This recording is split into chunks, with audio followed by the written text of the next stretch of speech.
4 বছরের মধ্যে নবায়নযোগ্য খাত থেকে চাহিদার 20% বিদ্যুৎ পাওয়ার পরিকল্পনার কথা জানিয়েছেন প্রধানমন্ত্রী। চীনে ওয়ার্ল্ড ইকোনমিক ফোরামের প্রেসিডেন্টের সঙ্গে বৈঠকে একথা জানান তিনি। পরে তার উপদেষ্টা জানান, চীন সফরে শুধু বেইজিং নয়, স্থাপিত হবে বহুমাত্রিক সম্পর্ক। সফরে সই হতে পারে 15 থেকে 17টি চুক্তি ও সমঝোতা। প্রযুক্তি নির্ভর শক্তিশালী অর্থনীতির শহরে প্রধানমন্ত্রী তার প্রথম চীন সফরে শুধু দেশের মানুষ নয়, তাকিয়ে কূটনৈতিক মিত্ররাও।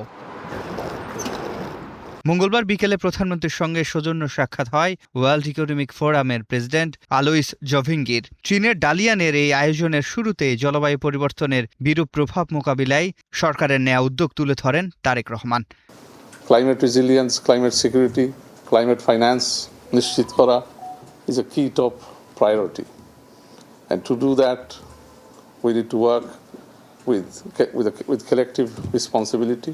বলেন 2030 সালের মধ্যে মোট বিদ্যুৎ চাহিদার 20% নবায়নযোগ্য উৎস থেকে উৎপাদনের পরিকল্পনা রয়েছে তার সরকারের। বৈঠক শেষে প্রধানমন্ত্রীর উপদেষ্টা জানান, নতুন বিনিয়োগ ও কর্মসংস্থান সৃষ্টির পাশাপাশি জাতীয় সক্ষমতাকে আরও শক্তিশালী করবে সরকার প্রধানের চীন সফর।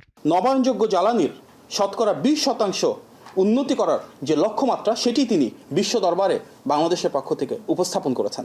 বাংলাদেশের জন্য বিনিয়োগ সৃষ্টি, কর্মসংস্থানের সুযোগ সম্প্রসারণের এমন একটি সুযোগ, এবং তার পাশাপাশি বিশ্বের বিভিন্ন দেশে যে বেস্ট প্র্যাকটিসগুলো রয়েছে আলাপ আলোচনার মাধ্যমে সেগুলোকে কিভাবে বাংলাদেশে ইমপ্লিমেন্ট করা যায় সেটি আলোচনার একটি ক্ষেত্র।